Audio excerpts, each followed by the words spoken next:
Preview.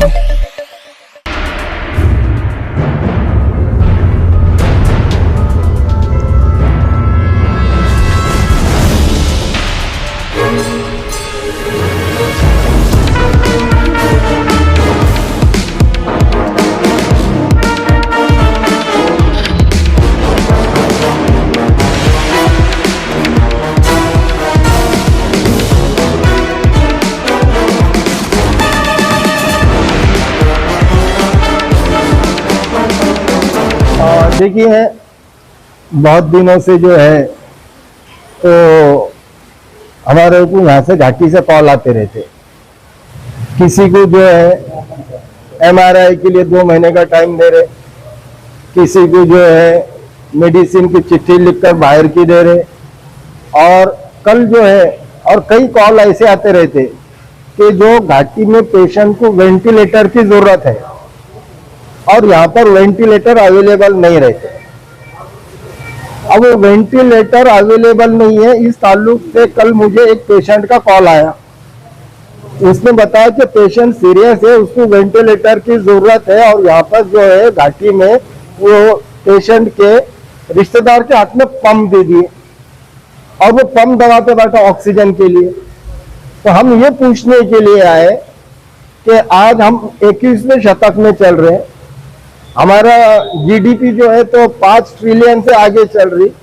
हम अफगानिस्तान की मदद कर रहे, हम इसकी मदद कर रहे, उसकी मदद कर रहे, लेकिन हमारे देश में, भारत में, महाराष्ट्र में, औरंगाबाद में पेशेंट के लिए वेंटिलेटर नहीं है, हम उसको ऑक्सीजन नहीं दे सकते।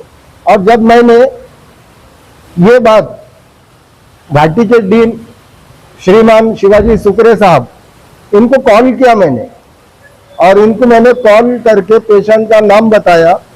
उन्होंने कहा कि आपके पेशेंट की हम मदद करेंगे। मैंने फिर ये कहा कि भाई ये पेशेंट की मदद तो आप करेंगे क्योंकि मैंने आपको कॉल किया।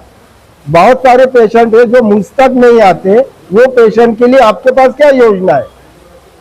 तो हमारे डीन साहब जो है उन्होंने मुझे बताया कि हमारे पास जितने अवेलेबल है हम उतने ही दे सकते, उससे ज्यादा हम कहां से लाएंगे। तो इसलिए हम जो है तो अभी डीन साहब से मिले, उनसे हमने चर्चा की, उनसे हमने MRI पे चर्चा की, डिलीवरी वार्ड पे चर्चा की, जो पेशेंट जमीनों पे सो रहे हैं उन पे चर्चा की, जो मेडिसिन बाहर से लाने के लिए चिट्ठी लिखकर हाथ में देते उस पे चर्चा की, और वेंटिलेटर बेड के लिए चर्चा की। तो उनका कहना यह है कि घाटी में जितनी यंत्रणा उनके पास है, जितने वेंटिलेटर उनके पास अवेलेबल है, वो तो वो दे रहे हैं, लेकिन अब उनके पास जो है तो 700 वेंटिलेटर है, और पेशेंट अगर 800 आ जाते हैं तो बाकी के वेंटिलेटर वो कहां से लेंगे। ऐसे डीन का कहना है कि हमारे पास जरूरत से ज्यादा पेशेंट आते हैं और उतने वेंटिलेटर हमारे पास अवेलेबल नहीं है। तो फिर हमने कहा कि आपकी जो समस्या है आप हमारे को लिख कर दो, हम सरकार से लड़ेंगे, क्योंकि ये जो सरकार है हमारे भारत देश में, भारत के प्रत्येक नागरिक की आरोग्य की जिम्मेदारी ये सरकार की रहती। सरकार को चाहिए कि हर पेशेंट को अगर उसका जो भी प्रॉब्लम है उसको खड़ा करना, उसको सही करना और उसका पूरा इलाज मुफ्त करना, ये सरकार की जिम्मेदारी है। और जो डीन है ये सरकार के प्रतिनिधि है, और घाटी जो है तो ये सरकारी हॉस्पिटल है। अब इसमें भी इनका ये बोलना है कि घाटी सरकारी हॉस्पिटल नहीं है, घाटी जो है तो मेडिकल कॉलेज है। तो फिर हमारी बात ये है कि भाई ये मेडिकल कॉलेज है तो फिर सरकार कहाँ है? फिर सरकार कहाँ है? सरकारी हॉस्पिटल कहाँ है? फिर उनका बोलना यह है कि महानगर पालिका जो है इनके जो हॉस्पिटल रहते छोटे मोटे इलाज जो है तो वहीं पे होना चाहिए, लेकिन महानगर पालिका तो सोई पड़ी हुई है। महानगर पालिका को भ्रष्टाचार करने से फुर्सत नहीं है, महानगर पालिका में कुछ चुने हुए लोग नहीं है, महानगर पालिका के आयुक्त जो है, वहां के अधिकारी जो है वो रात दिन भ्रष्टाचार में है। उनको क्या जरूरत है किसी पेशेंट की तरफ देखने की? उनको टाइम नहीं है। तो घाटी के लास्ट में रिजल्ट ये निकला कि इनके पास यंत्रणा नहीं है।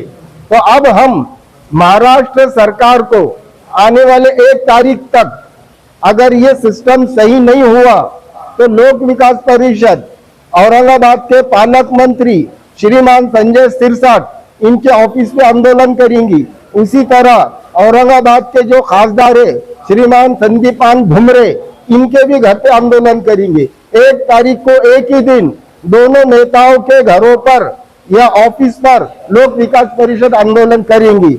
हमारा चाहे जो भी हो जाए, ये हमारे को चाहे कितनी भी तकलीफ दे दे, ये चाहे हमको जेलों में डाल दे, लेकिन आज जो लोग परेशान है, घाटी में जो लोग परेशान है, जो लोग आरोग्य के लिए संघर्ष कर रहे हैं, जो लोग जमीन पर पड़े हुए उनको बेड नहीं है, जो लोगों को ऑक्सीजन मिलना चाहिए उनको ऑक्सीजन नहीं मिल रहा, अब इसके लिए लोक विकास परिषद आर पार की लड़ाई लड़ेंगी। एक तो इनको जीने नहीं देंगी, या फिर इन्होंने हमको जेल में डाल देना, या फिर इलाज देना। अब हम सरकार को भागने नहीं देंगे। धन्यवाद।